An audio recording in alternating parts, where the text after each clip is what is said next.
நான் கலைஞரை வந்து ஒரு தடவை வீட்டுக்கு போய் சந்தித்து அவர்கிட்ட சன் டிவிக்காக ஒரு சீரியல் பண்ணுறதுக்காக ஒரு ஸ்லாட்டு கேட்டேன்.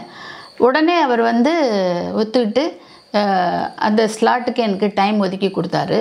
அந்த ஸ்லாட் அந்த டிவி சீரியல் எடுக்கிறதுக்காக அதை வந்து என்னுடைய சகோதரிக்காக நான் அதை கொடுத்துட்டேன்.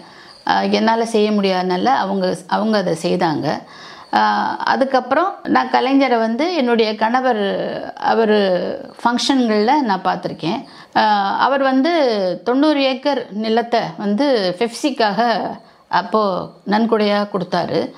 அந்த ஃபங்க்ஷன் வந்து ஒரு ஃப்ளோர், என்னுடைய ஹஸ்பண்ட் வந்து பெப்சி தலைவராக இருக்கும்போது அதில் வந்து ஒரு பெரிய ஃப்ளோர் கட்டினார். ஒரு 2-3 ஷூட்டிங் அதில் எடுக்கிற படப்பிடிப்புகள் எடுக்கிற மாதிரி ஒரு பெரிய ஃப்ளோர்.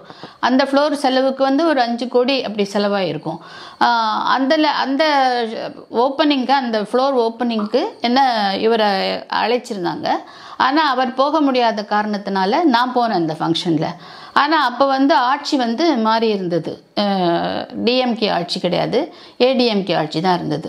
அப்போது எடப்பாடி பழனிசாமி அவர்களும் பன்னீர்செல்வம் அவர்களும் அதை வந்து ஓப்பன் பண்ணாங்க. அந்த ஃபங்க்ஷனுக்கு நான் போயிருந்தேன். ஏன் என்னுடைய கணவர் அதுக்கு வர முடியலங்கிற காரணத்தையும் நான் சொன்னேன். அப்போ அவங்க அம்மாவுக்கு ரொம்ப உடம்பு சரியில்லாமல் இருந்த காரணத்தினால அவர் அந்த ஃபங்க்ஷனில் அட்டன் பண்ண முடியல. நான் தான் போய் அட்டன் பண்ணேன் அந்த ஃபங்க்ஷனில். கலைஞர் திரையுலகுக்காக இப்படி ஒரு பெரிய ஒரு இடத்த நன்கொடையாக கொடுத்துருக்கிறது வந்து ஒரு பெரிய விஷயம், யாருமே செய்ய முடியாத ஒரு விஷயம். அதை வந்து சரியாக திரையுலகக்காரங்க பயன்படுத்திக்கணுங்கிறது தான் என்னுடைய அபிப்பிராயம். இது எங்களுடைய விசிகே சித்திரமாலா சேனல். இதில் பல்வேறு நிகழ்ச்சிகளில் நான் தொடர்ந்து உங்களை சந்திப்பேன்.